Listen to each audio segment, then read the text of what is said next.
Hello everyone. Today is October 18th, 2024, and I'm going to talk about intermittent fasting um, as a way to mitigate Alzheimer's disease. So, I reside in Finland, and Finland happened to be the politicians here say that, oh, we're the happiest country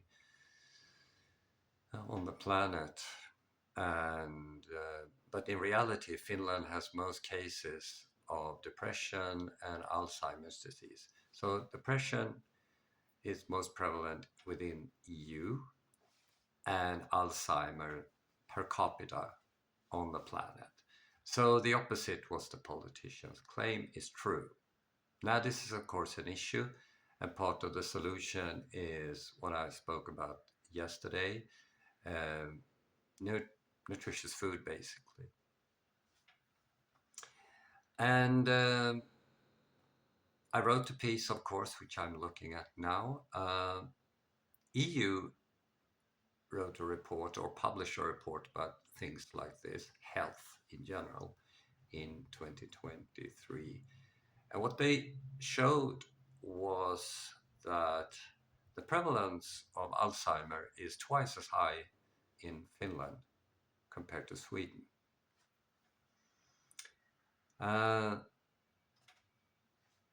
that huge difference um, uh, show that it's not about biology. This is not a biological phenomenon, it's a cultural phenomenon. I will claim that. And so something that happens in Finland from a cultural perspective causes mental illness to basically soar within the country. And most people don't take this seriously because if you mention Sweden, it's always a comparison between Sweden and Finland, and it's because Finland was once part of Sweden, and then Russia came and invaded and stuff like that. So it's very tricky. It's another discussion. Now, one marker for Alzheimer is something called agitation, including aggression. Okay, so agitation is a behavior syndrome characterized by increased, often undirected or motor activity, restlessness, aggressiveness, and emotional distress. According to several observations, agitation prevalence ranges from 30 to 50% in Alzheimer's disease. That's a lot. So, according to one study, individuals with Alzheimer's disease have 5 times higher odds of aggression than healthy controls. I mean, 5 times, that's a huge number. And Finland has huge issues with women's relational aggressiveness. That's psychological violence. I remember 40% of the children, Finnish school children, is affected by psychological violence. Now, psychological violence is a typical female characteristic. What I found was that intermittent fasting seemed to have a positive impact on Alzheimer's disease. Now, many people talk about medication and stuff like that, but there's nothing so far. There's no medication so far that can treat Alzheimer in an effective way.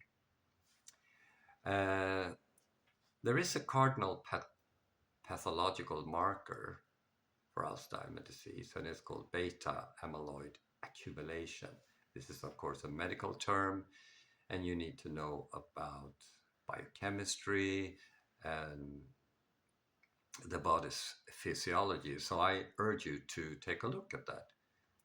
Beta, it's a Latin B, beta amyloid accumulation. So what happens is that when they test people who abstain from eating somewhere between 12 to 48 hours, I mean, that's a personal choice, isn't it? Depends on how tough you are. In my case, I like food, so, but still, I can go from 16 to 24 hours. But it's, I mean, don't push yourself too hard. But they show that when you abstain from eating, some of the stuff that causes it mitigates processes that is claimed to cause Alzheimer disease. Um, I put them in the link. I can't read everything here, but I think it's worth considering changing your eating behavior. I mean, especially if you have normal to overweight. I mean, if you have underweight, I think you should consult someone who is specialized in eating disorder. But if you have normal to overweight, um, consider reading the stuff. I have links and stuff to the research so that you can, improve your life.